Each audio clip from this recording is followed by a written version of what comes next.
किराएदार बेटा। उठ जा नालायक, सुबह के 8 बजने को है। तुझे एग्जाम नहीं देना क्या? थोड़ी देर और सोने दीजिए ना पापा। तू उठता या फिर मैं तेरे ऊपर पानी फेंकूं? रोज गधों की तरह सोता रहता है।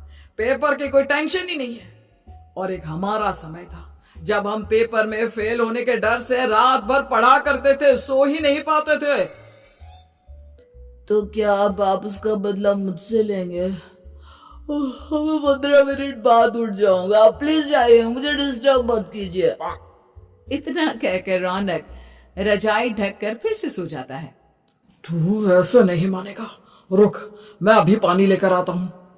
बस फिर क्या था, इतना कहकर वो भागते हुए बाथरूम में जाते हैं और पानी की एक बड़ी सी बाल्टी लाकर रौनक के ऊपर फेंक देते हैं। पानी पड़ते ही रौनक झट से उठ जाता है। ये आपने क्या किया पापा? अब तू उठेगा नहीं तो यही करना पड़ेगा ना। वैसे थैंक्स डैड, आपके कारण ना अब मुझे नहाने की भी जरूरत नहीं पड़ेगी। चलिए अब आप माँ से बोलकर मेरे कपड़े निकलवा दीजिए, तब तक मैं ब्रश कर लेता हूँ। वैसे कल ना आप एक काम और करना, नहलाने के साथ साथ मुझे ब्रश भी करवा देना। ये ब्रश करने में ना मुझे बहुत आलस आता है। रौनक की बातों से अरविंद का मुंह खुला का खुला रह जाता है। वो अपनी पत्नी कमला के पास जाता है और रौनक की हरकतों के बारे में बताता है, जिसे सुन उसकी पत्नी हंसने लगती है। तुम अपने बेटे को समझाने के बजाय हंस रही हो। रौनक बच्चा है, धीरे धीरे सुधर जाएगा। आप क्यों उसके पीछे पड़े रहते हो? अभी नहीं सुधरेगा तो कब सुधरेगा? 10वीं क्लास में है रौनक, वो अब कोई बच्चा नहीं रहा। अरविंद की इतना बोलते ही वहाँ रौनक भी आ जाता है। क्या डैड, मैंने आपको एक काम दिया था, वो भी नहीं हुआ आपसे। अरे क्या हुआ बेटा? माँ, मैंने डैड से बोला था कि वो आपको बोलकर मेरे स्कूल की यूनिफॉर्म निकाल दे, लेकिन मेरे पीछे पड़ने के अलावा इनसे एक काम ढंग से नहीं होता। देख रही हो कमला, देख रही हो अपने लाडली को? अरे आप चुप रहिए जी।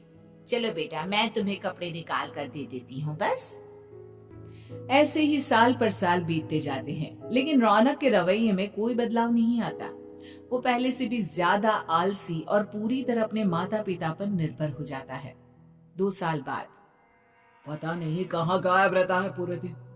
अब तक तो आ जाना चाहिए था। अरे आप इतनी फिक्र क्यों कर रहे हो उसकी? दोस्तों के साथ खेल रहा होगा, आ जाएगा अभी।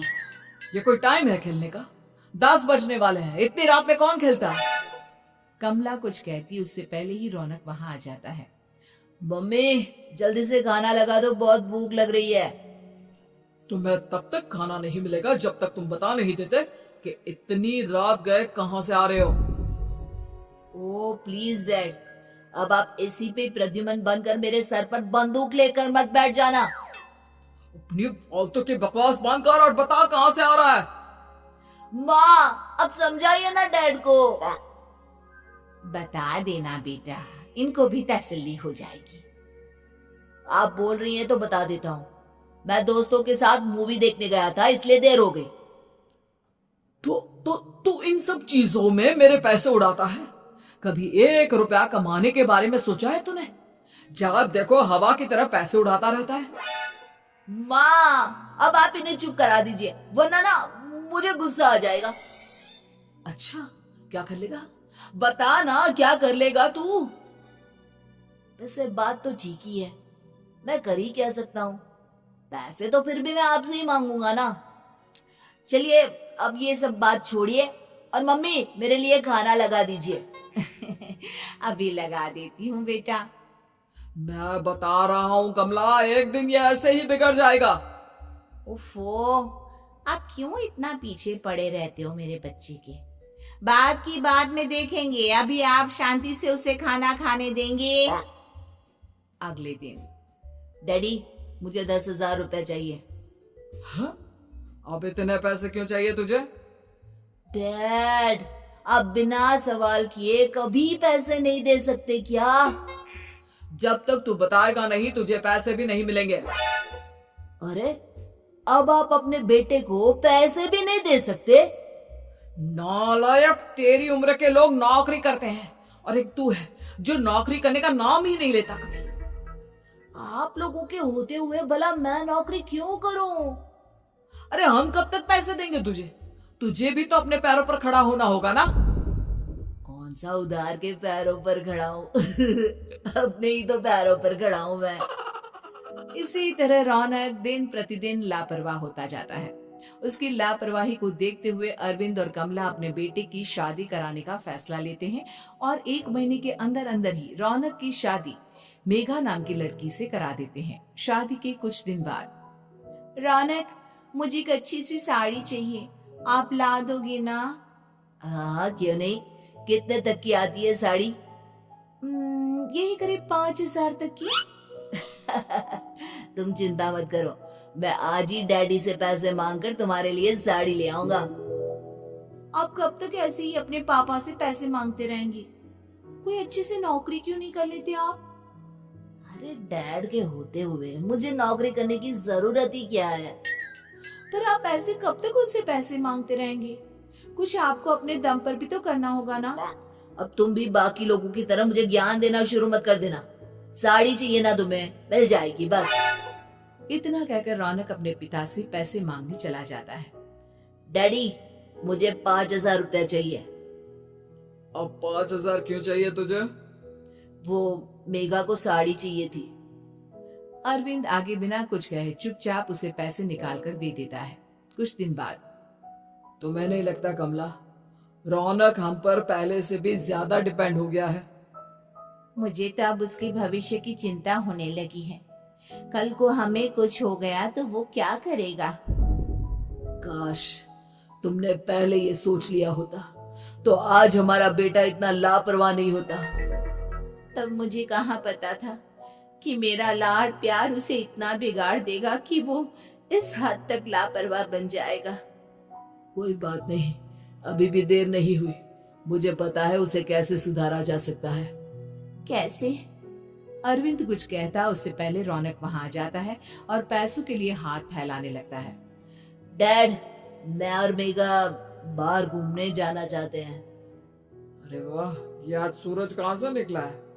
Dad please. अच्छा चलो अब मुद्दे की बात करो। मुझे अब 25,000 चाहिए।